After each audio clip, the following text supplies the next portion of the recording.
En los primeros años del siglo XX, cuando el mundo aún intentaba comprender el alcance de la tecnología moderna, una nueva forma de guerra comenzaba a surgir sobre las nubes, los cielos.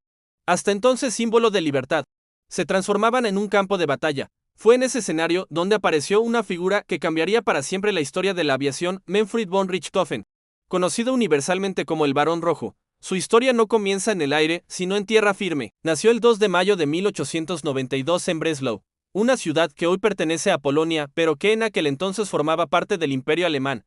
Provenía de una familia aristocrática prusiana, lo que marcó profundamente su educación. Desde joven fue instruido en valores como la disciplina, el honor y la obediencia, pilares fundamentales de la tradición militar alemana. Siguiendo el camino esperado para alguien de su posición, Richthofen ingresó en la academia militar y comenzó su carrera en la caballería. En ese momento, la caballería todavía representaba la élite del ejército, hombres a caballo, símbolo de nobleza y estrategia clásica. Sin embargo, la Primera Guerra Mundial transformó radicalmente la manera de combatir.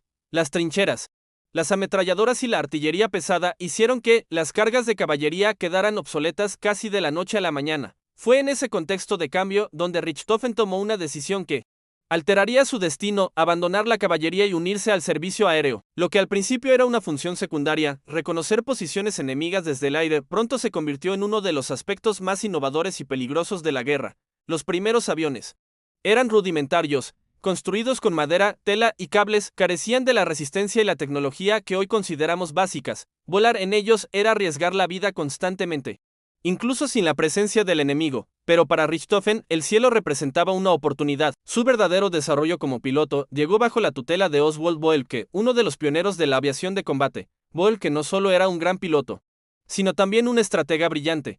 Fue él quien estableció reglas fundamentales del combate aéreo, conocidas como el Dicta Boelcke, que enseñaban a los pilotos a atacar con ventaja, mantener la disciplina en formación y nunca perder de vista al enemigo. Richthofen absorbió estas enseñanzas con rapidez, a diferencia de otros pilotos más impulsivos. Él se caracterizaba por su paciencia y precisión. No buscaba el combate por impulso, sino que analizaba cuidadosamente cada situación antes de actuar. Para él, derribar un avión enemigo no era cuestión de suerte, sino de cálculo. Con el tiempo, su habilidad comenzó a destacar. Cada victoria aumentaba su reputación y pronto su nombre empezó a resonar tanto entre sus compañeros como entre sus adversarios. Sin embargo, lo que realmente lo convertiría en una figura legendaria no fue solo su eficacia, sino su identidad visual. Richthofen decidió pintar su avión de rojo brillante. Su modelo más icónico fue el Focke DR.I, un triplano que, aunque no era el más rápido, destacaba por su maniobrabilidad.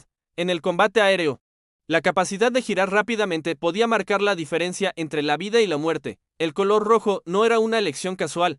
En un entorno donde la mayoría de los aviones buscaban camuflarse, él optó por lo contrario: hacerse visible. Era una declaración de confianza, casi un desafío. Ver aquel avión rojo en el cielo significaba que uno de los pilotos más letales de la guerra estaba cerca. Esta decisión también tenía un efecto psicológico. Para los pilotos enemigos, encontrarse con el Barón Rojo no solo implicaba enfrentarse a un adversario experto, sino también a una leyenda viviente. El miedo en la guerra puede ser tan poderoso como cualquier arma. A medida que su fama crecía, Richthofen fue puesto al mando de un escuadrón que pronto sería conocido como el Circo Volador.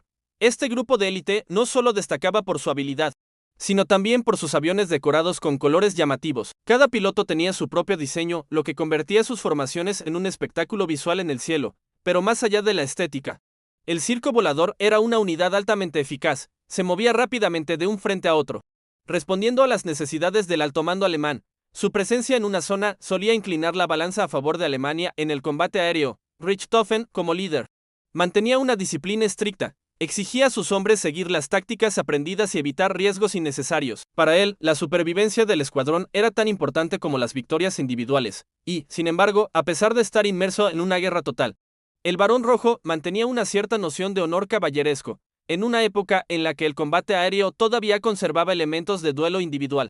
Era común que los pilotos se reconocieran mutuamente como iguales. Se dice que Richthofen evitaba disparar contra enemigos indefensos y que, en ocasiones, mostraba respeto hacia los pilotos caídos. Estas historias, aunque en parte alimentadas por la propaganda, contribuyeron a construir su imagen de caballero del aire.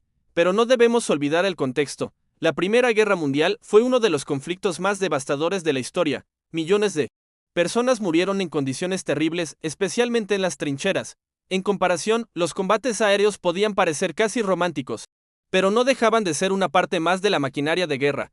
el Barón Rojo se convirtió en un símbolo. Para Alemania, representaba la excelencia, la valentía y la superioridad técnica. Su imagen fue utilizada para elevar la moral en un momento en que la guerra comenzaba a inclinarse en contra del país. Sin embargo, detrás del mito había un ser humano, un joven que, a pesar de su fama, vivía constantemente bajo presión. Cada vuelo podía ser el último, cada combate una cuestión de vida o muerte. En 1917, Richthofen sufrió una grave herida en la cabeza durante un combate, aunque logró sobrevivir.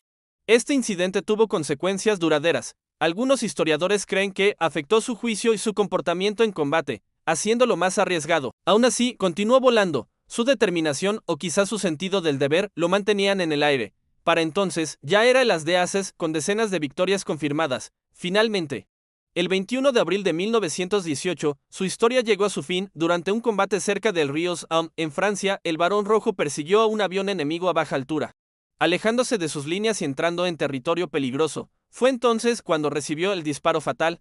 Hasta el día de hoy, existe debate sobre si fue abatido por un piloto aliado o por fuego desde tierra. Lo que sí está claro es que su muerte marcó el final de una era. Tenía solo 25 años. Lo más sorprendente fue la reacción de sus enemigos. Los aliados, reconociendo su habilidad y su reputación, le ofrecieron un entierro con honores militares. Este gesto refleja el respeto que había ganado incluso entre aquellos contra quienes luchaba. Con el paso del tiempo, la figura del Barón Rojo ha sido reinterpretada de muchas maneras. Para algunos es un héroe, para otros un producto de la propaganda. Lo cierto es que su historia nos obliga a reflexionar sobre la relación entre guerra, tecnología y mito. La aviación de combate, que le ayudó a definir, evolucionaría rápidamente en las décadas siguientes. Lo que comenzó como duelos individuales se transformó en operaciones complejas.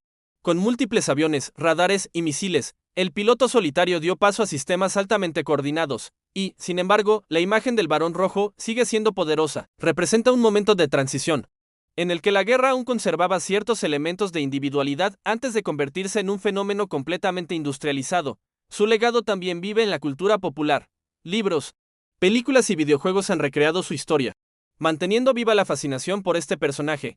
Incluso quienes no conocen los detalles de la Primera Guerra Mundial han oído hablar del piloto del avión rojo, pero quizás lo más importante no es la leyenda, sino lo que podemos aprender de ella. La historia de Richthofen nos muestra cómo los individuos pueden ser elevados a símbolos en tiempos de conflicto, cómo la narrativa puede transformar la realidad y cómo la memoria colectiva selecciona qué historias recordar.